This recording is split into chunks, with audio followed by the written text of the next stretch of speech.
Sorry uncle, কি বললেন আরেকটা বার একটু? আমি বলেছি বুলশিট প্রফেশন। মানে আপনার কাছে মনে হচ্ছে যে রাইটিং প্রফেশন বুলশিট। ভালো কোন প্রফেশন মনে হয় আপনার কাছে? দুর্নীতি করা, ঘুষ খাওয়া। শোনো, কি বলছো তুমি? আঙ্কেল চিৎকার করবেন না। আপনি আপনার বুকে হাত দিয়ে বলেন তো, এই যে আপনার বাড়িতে আপনি দামি সোফা রেখেছেন, আপনি যে লাইফস্টাইল মেনটেন করেন, আপনি যে স্যালারি পান্ডাতে যায়, আপনি ঘুষ খান না? কাইজার, এটা দেখার দায়িত্ব কি তোমার? তুমি কার সাথে কথা বলছো জানো? আমি ঘুষখোরের সাথে কথা বলছি। শোনো, তোমার বাবা মা তোমাকে কোনো শিক্ষা দেয়নি? আঙ্কেল প্লিজ বাবা মাকে নিয়ে কথা বলবেন না। শোনো, তুমি আমার বাড়িতে এসে কথা বলছো, আমাকে অপমান করছো। আপনি বাবা মাকে নিয়ে কথা বলবেন না প্লিজ। তোমার বাবা মা হচ্ছে অশিক্ষিত, মূর্খ, এবং তুমিও তাই হয়েছো। কি মানুষ নাকি জানোয়ার? সে তখন এখানে গেছি, বাবা একটা কথা বলে তুমি কথা বলেই যাচ্ছ কেন? কি সমস্যা তোমার? আমি মরলে ঠিক কতদিনে ভুলে যাবে? আমার বাসায় বিয়ের আলাপ হচ্ছে। কার? আমার বাবার। কি বলো? সবকিছু জোক হিসেবে নিতে সিরিয়াস টপিক গুলো জোক মনে হয় তোমার, তাই না? সরি, আর মজা করবো না। আমি বুঝতে পেরেছি। এখন তুমি জানতে চাচ্ছ এই বিষয়ে আমি কি করব, কি বলতে চাই, তাই তো? বাবা এখন এসে তোমার সাথে পরিচয় হবে, মা আসার পরে মার সাথে পরিচয় হবে। গার্জান বাবার সাথে সাবধানে ভালো করে সুন্দর করে কথা বলবা। তুমি তোমার বাবা কি দক্ষ? বাবা খাইছে, এই যা। তোমরা একটু বসো, আমি চা বানিয়ে নিয়েছি। আমি প্রশ্নের কাছে যেটা শুনলাম, তুমি জব করতে চাও না, বিজনেস করতে চাও না। জব বা বিজনেস কিছুই করবে না। ওর তো কোনো ক্যারিয়ার গোলই নেই। ও যে প্রফেশনটা বিলং করে, এটা তো কোনো ফিউচার নেই। একটা বুলশিট প্রফেশন। সরি আঙ্কেল, কি বললেন আরেকটা বার একটু? আমি বলেছি বুলশিট প্রফেশন। মানে আপনার কাছে মনে হচ্ছে যে রাইটিং প্রফেশন বুলশিট। ভালো কোন প্রফেশন মনে হয় আপনার কাছে? দুর্নীতি করা, ঘুষ খাওয়া।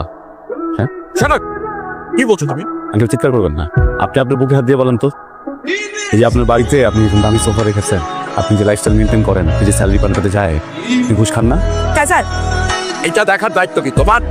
তুমি কার সাথে কথা বলছো জানো? তুমি ঘুষখোরের সাথে কথা বলছি। শোনো, তোমার বাবা মা তোমাকে কোনো শিক্ষা দেয়নি? আঙ্কেল প্লিজ বাবা মাকে নিয়ে কথা বলবেন না। শোনো, তুমি আমার বাড়িতে এসে কথা বলছো, আমাকে অপমান করছো। আপনি বাবা মাকে নিয়ে কথা বলবেন না।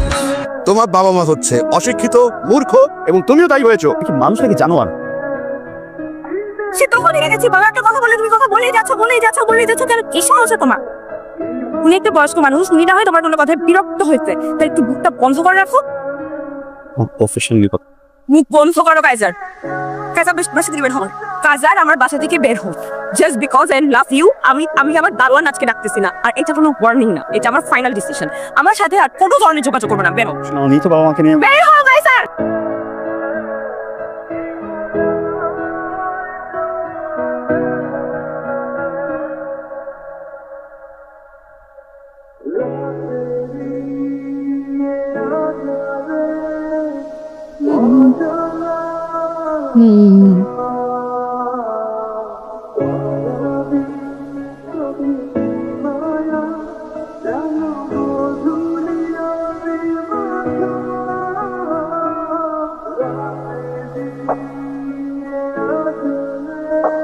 এই যে দেখো আমার দিকে। মামা এই শোনো, আমি বেরোচ্ছি। কেন ব্রেকফাস্ট করবে না? আর বলো না, অফিসে কি একটা ঝামেলা লাগছে, এক্ষুনি কি আমার ম্যানেজারের সাথে বসতে হবে, তাহলে উনি আবার বের হয়ে যাবে। আমি নাস্তা অফিসে করে নেবো না। হ্যাঁ, খেয়াল রেখোস। হ্যাঁ, তোমার আমি কতবার সাবধান করছি, কথা শোনো না। করতেই দাও। কোম্পানির পলিসির বাইরে গিয়ে দিনের পর দিন অনিয়ম করছে, ঘুষ খাইছে। মনে করছো কিচ্ছু হবে না, কেউ জানবে না। নতুন সিওর ব্যাপারে আমি তোমাকে বলিনি, আগে বলিনি, বলছি কিন্তু তুমি পাতা দাও। এখন তদন্ত হবে, চাকরির আশা করো না। এইভাবে জেলে যেতে না হয় সে ব্যবস্থা করো। স্যার আপনার কাছে শুধু ভয় পেয়েছে, এসব লেটার ফেটার কিচ্ছু না স্যার। যে তদন্ত কমিটি বসাইছে ও সব তো সিইও স্যারের টাকা খাওয়ার ধান্দা। 2-3টা বান্ডেল দিয়ে দিলে সব কিছু ঠান্ডা হয়ে যাবে। দেখ, ট্রাই করে দেখো যদি কিছু করতে পারো, but I am very concern. Don't worry sir, cool down, let me handle. Okay. Sir আজ দেখা করতে পারবেন না। আপনার কিছু বড় থাকলে আপনি তদন্ত করতে পারেন। কেন আপনি স্যারকে বলেন নাই আমি হাসিম সাহেবের রেফারেন্স আসছে? কি বলেছি, তারপরে উনি দেখা করতে পারবেন না। Sorry, thank you. কি খাবেন ভাবি? ইতালিয়ান কিছু নেই? না, আমি কিছু খাবো না। আমি আসলে আপনার সাথে একটা জরুরি বিষয়ে কথা বলতে এসেছিলাম। ভাবি আমি বোধহয় বুঝতে পারছি আপনি আসলে কোন বিষয়টাকে দিন করছেন। এখন এরকম একটা সিচুয়েশনে আসলে ওকে কিভাবে কি বলা উচিত? মানে আগে সিইও থাকলে আমি খুব সহজেই ব্যাপারটাকে ম্যানেজ করতে পারতাম, তো এখন যিনি আছেন খুব স্ট্রিক্ট। আমি অলরেডি আমার সবগুলো চ্যানেল থেকে খোঁজখবর লাগিয়েছি, সবার একই কথা যে উনি ওনার রেপুটেশন হচ্ছে যে উনি ডিসিপ্লিনের ইস্যুতে কোনো আপোষ করেন, একদম বরদাস্ত করেন। এখন এই অবস্থা যদি আমি কিছু বলতে যাই ভাবি আমার চাকরিটি থাকবে না। আপনি একটা কাজ করেন না, আপনি তার সাথে দেখা করে সরাসরি কথা বলেন, প্রয়োজন হলে আপনাদের যে সন্তান আছে ওই ব্যাপারটা ওনাকে বুঝিয়ে বলেন, দেখেন যদি তাকে নরম করা যায় আর কি। এছাড়া তো ভাবি এখন আর কিছু সম্ভব না করা, কিচ্ছু করেন নেই। ম্যানেজার তো ইন ডিটেলস কিছু বললো না, খালি বললো ডিসিপ্লিনে ইস্যু। আসলে ব্যাপারটা কি? ঘন্টার ডিসিপ্লিন যত সব রাবিশ করে। যদি রাবিশ হয় তাহলে তো তুমি এত চাপে থাকতে না, তাই না? ইভেন ম্যানেজার সারেন্ডার করতো না। প্লিজ আমাকে বলো ব্যাপারটা কি? এটা ফাইন্যান্সিয়াল প্রজেক্টের প্রবলেম, বড় একটা ঝামেলা আছে। তাহলে তোমাকে একা কেন স্যাক করবে? Because I am the team leader. কি আশ্চর্য, you are the team leader. তো তোমার সাবঅর্ডিনেট আছে না, শুধু তোমার চাকরি যাবে কেন? তাহলে সবার চাকরি যাওয়ার কথা, তাই না? ওয়েট, ফাইন্যান্সিয়াল প্রবলেম বলতে কি বলতেছো? তুমি কি ঘুষ খাও? রসুন, এই যুগে ঘুষ কে না খায়? তোমার বাবাকে দেখো, তোমার বাবা কি এত বড় বাড়ি, লাক্সারি গাড়ি, এমন লাইফস্টাইল বেতনের টাকা দিয়ে করছে? ঘুষের টাকা দিয়ে করছে। শোন, আমরা আর্গুমেন্ট না করি। আমি একটা প্রবলেম করছি মানে আমাদের হোল ফ্যামিলি প্রবলেমে পড়া। আমি যদি এখন জেলে যাই, এটার জন্য তুমি সাফার করবে না, আমাদের সন্তান সাফার করবে না? তুমি প্লিজ সিও স্যারের সাথে একটু কথা বলে গিয়ে। এই তদন্ত কমিটি না থাকলেও তো আমি এই প্রবলেম এক সুটকিটা ম্যানেজ করে ফেলতাম, এটা আমার জন্য কোনো ব্যাপারই ছিল না। এখন তদন্ত কমিটি সিও স্যারের ভয়ে একটু এদিক সেদিক করতে পারতেছে না, এটাই হয়ে গেছে মেন প্রবলেম। তুমি একটু প্লিজ কথা বলো, প্লিজ।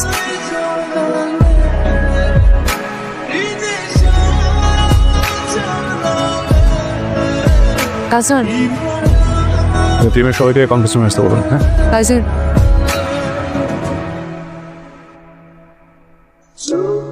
রফি সাহেব, আমাকে বলুন আমি করে আসতে। আপনি একজন ফোন করে তারপর আসে।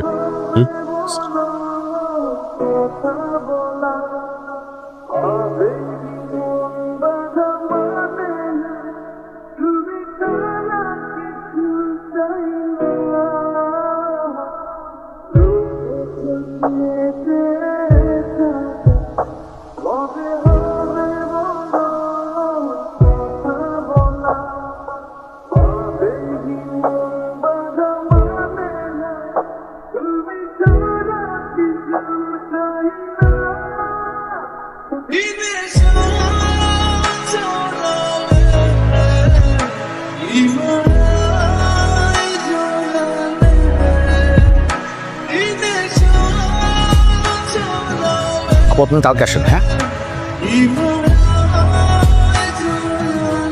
আপনি একটু কাজলকে ফোন করেন, কখন আসবে সেটা লিস্ট আমাকে জানান। সরি ম্যাম, আমাদের এরকম কোনো নিয়ম নেই স্যারকে ফোন করার।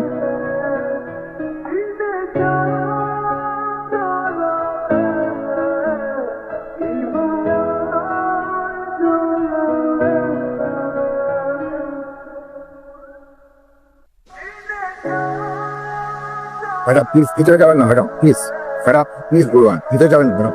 আমার সাথে কথা বলার জন্য কি 5টা মিনিট সময় নেই তোমার হাতে? ম্যাডাম ম্যাডাম ম্যাডাম আপনি আপনি এখানে madam please. Madam officer sir,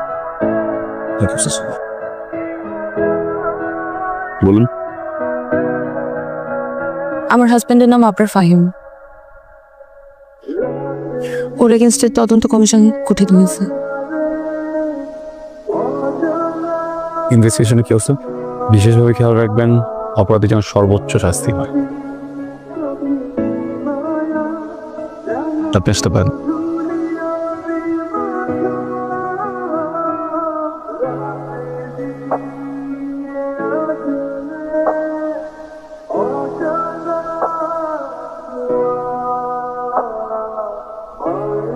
O my God, Kaiser, ওই ভ্যাগাবন্ড ছেলেটা কি সিইও? How is possible? ও এখন বাগে পেয়ে আমাদেরকে প্রতিশোধ নিতে যাচ্ছে, আপনাকে ফাঁসাচ্ছে। না বাবা, এটা মনে হয় ঠিক হবে না, কারণ ডিপার্টমেন্টে আবরারের ঘুষ খাওয়া নিয়ে বেশ কয়েকদিন ধরে কথা চলছিল। ইভেন ম্যানেজার স্যার আবরারকে এটা নিয়ে ওয়ার্ন করেছে, কিন্তু আবরার তো মাথায় যায় নেই। এখন আবরারের অফিসে কি হচ্ছে সেটা তো আর আমি জানি না, তাই না? তার মানে জেলে দিতে, হ্যাঁ? আরে ঘুষ খাওয়া, ঘুষ দেওয়া, এই দেশের সিস্টেম। শোন, ভালো করে খোঁজ দিয়ে দেয়, ও নিশ্চয়ই ঘুষ খায়। আমার মনে হয় না ও ঘুষ খায়। ঠিক আছে, আমি অফিসে গিয়ে কথা বলবো, দেখি কি করছে। বাবা, ও যদি তোমাকে আবার অপমান করে? মানে বিপদে পড়লে হাতিও গিয়ে চিকার পায়ে ধরে, কিছু করার নেই। ও তুমি হাতি ছিলে, এখন চিকা হয়ে যে তাকে হাতি বানিয়ে তার পা ধরবে, তাই না? তোমাদের যা মন চায় তাই করো, আমি এসবের মধ্যে নেই। কাইজার, তুমি কি আমাকে চিনতে পেরেছো? জি না, কে আপনি? আমি প্রসূনের বাবা। সরি, কোন প্রশ্ন? আমি আসলে এসেছিলাম আবরার ফাহিমের ব্যাপারে কিছু বলার জন্য। ছেলেটার যদি এখন জেল জরিমানা হয়, আমার মেয়েটা দুধের বাচ্চাকে নিয়ে অসহায় অবস্থা করবে। এই সমাজে শিশুর বাবা যদি জেলে থাকে, তার বেড়ে ওঠাটা স্বাভাবিক হয় না। এখানে আমার কি করার আছে বলুন? দেখুন মিস্টার, আপনার নামটা জানেন কি? আমার নাম হোয়াট এভার। দেখুন, আমি দুর্নীতিবাজ, পুষ্প, এই ধরনের মানুষগুলোকে না আপনি দেখতে পারেন।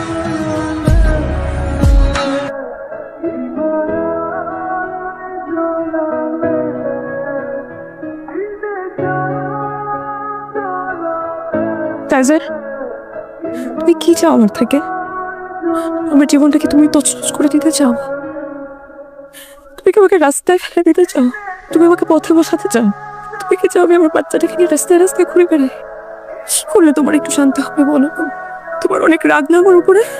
কি তোমার সাথে পার্সোনাল সময় কাটালে তুমি খুশি হবা? তুমি আমাকে তখন শান্তি দিবা?